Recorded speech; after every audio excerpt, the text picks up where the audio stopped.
Hi everybody, welcome to TIA Now. I'm Clarence Reynolds and we are in Detroit at General Motors Global Headquarters where innovation is connecting us to the outside world while we're behind the wheel. What's in store for our connected vehicle future? Joining us to discuss is Jeni Panhorst, Senior Director, Strategy and Programs in the Network Platforms Group at Intel, and Steve Schwinke, Director, Advanced Development and Connected Services at General Motors. Welcome. How will connected vehicle technology change the role of the car in our lives? Do you want me to start? Go for it, Steve. I always like You're the to guy. start by talking about OnStar and a journey that we've been on for a few years now about bringing your digital life into the vehicle and your vehicle into your digital life. But with OnStar, it started 22 years ago with providing help when you couldn't call for help yourself, safety, security, peace of mind. And we've continued to evolve that connected vehicle experience for our customers.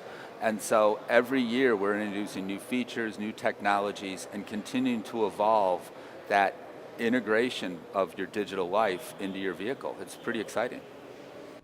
Yeah, and I think it's really impressive what GM has done really from the initial inception of OnStar with obviously, you at the helm for a lot of the innovation of that technology. GM really showed us the first glimpse into what it really meant to have a connected vehicle and has introduced use cases that I think initially, we never really thought were possible, and now we're on the cusp of so many more use cases as well.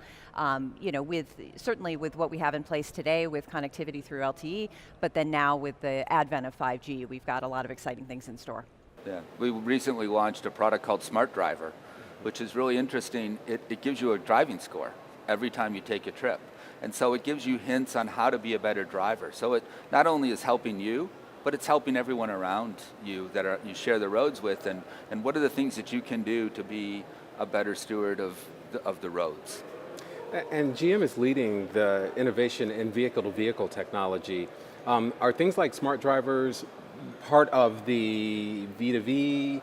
How is that going to benefit us as far as connected So a lot of the vehicles? work in terms of V2V technology starts with safety, security type of things, where vehicles can talk to each other and alert the cars ahead of them of a hard braking instance. And so there's almost real-time access to information about your surroundings is really important for continuing to evolve that safety part of the connected vehicle. And so I think that's where it's going to start, is vehicles talking to vehicles, but it's going to grow in terms of much more than that. You can start having vehicles communicate with stoplights, and if you're not paying attention, it'll warn you that the light is red. And so what are the things that we can do to make our roads safer? And that's really, I think, that first start of that vehicle-to-vehicle technology and vehicle-to-everything technology. Yeah, I agree. It's really the blending of the vehicle-to-vehicle communication, the V2X, as you've spoken about many times, but also vehicle-to-infrastructure and vehicle-to-network, especially when you even go back to the early days of OnStar and some of the early connected vehicle use cases. It's the blending of all of those capabilities that really give us the full richness of whether it's the safety use cases, the smart cities integration, the infotainment, entertainment types of use cases, and also even in-vehicle commerce and capabilities like that. So it's that blending of all the types of connectivity that give us a full richness of connected vehicle capability. I agree 100%. I always use the word perception. How can it help you perceive the world around you better? If everything's connected, you have more information that can also be filtered and provide you the relevant information that you need in order to navigate or do the things that you want to do while you're in the vehicle. It's really exciting.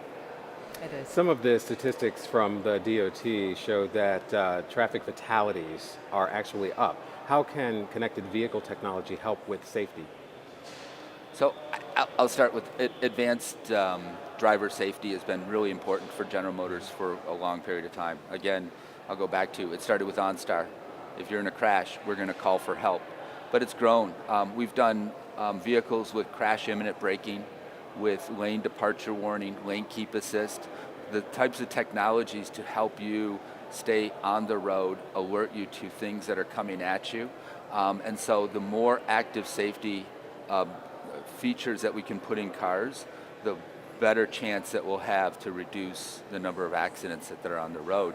And also, some of the work that we do around the Super Cruise product, where it allows you to actually take your hands off the wheel and the vehicle drives, an important aspect of that is that we're watching the driver and making sure that the driver is still paying attention. And we will start alerting the driver to say, you still have to pay attention to the road. And so the more we can get people to look forward, keep their eyes on glass being the windshield, the more safe that will be. This distracted driving is what's really driving, I think, a lot of this increase in what we see going on, and we have to make sure that your number one purpose is to drive a car and keep people fully engaged in driving that vehicle. Yeah, it's really that ability to take the human decision making, but augment that with the addition of technology and really create a circumstance where you can create a safer environment and safer roads that are, that have obviously the human drivers, but aided by that technology in order to increase overall safety. Yeah. Should consumers be concerned about some of the cybersecurity or privacy issues that might arise because the connected vehicles are generating so much information?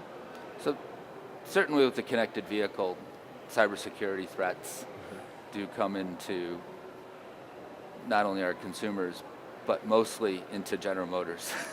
And so that's why we've dedicated an organization to protecting and keeping up with the latest defense mechanisms that we need to put in vehicles to keep the cyber attacks out.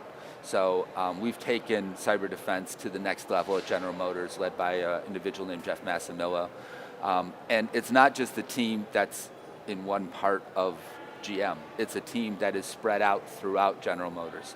It goes into the fabric of how we design cars, from the start of the vehicle development all the way till the finish, and then even after the vehicle is sold, we keep up with the cyber defense of protecting those GM vehicles. And so I'm really proud of the work that General Motors has done, and I think our customers can be pretty confident that we've done everything possible to protect the safety of our customers in those vehicles.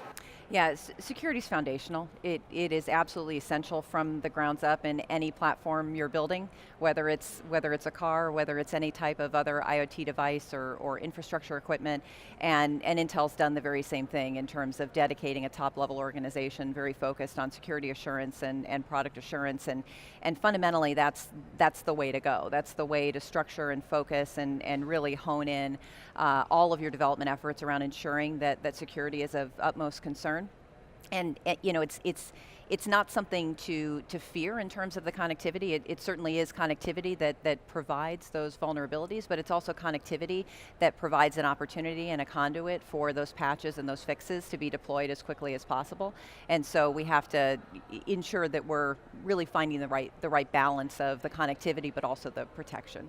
Yeah, I'm sure you'd agree that we always say security by design. Yes. You start with that Absolutely. as the baseline of how you design, and you move up from there. You don't do it at the end, you do it throughout the entire development process. Throughout the entire development process, and then also keeping the end-to-end system in Correct. mind. Yep, because you're only as good as your weakest link, and so all those points of entry we look at, all those attack vectors are very important that we keep an eye on what's going on and making sure the entire ecosystem is protected.